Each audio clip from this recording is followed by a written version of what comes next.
Hi everyone, welcome to Sim Forex Trader. So we just put in through a trade. This is the USD against Japanese yen. So we've just went over 50 pips right here now. As you can see, we place a buy for the USD Japanese yen, and now it's about to hit our take profit of 50 pips. So it's just that my PC is playing up, so I do apologize for that. But it should hit more than 50 pips now straight through in that first half an hour. It went up straight up for about just 50 pips. So we purchased it, and now it's almost at its target.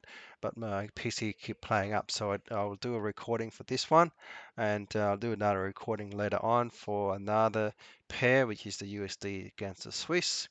In the meantime, yeah, we made the pages on this pair, and now it's almost done.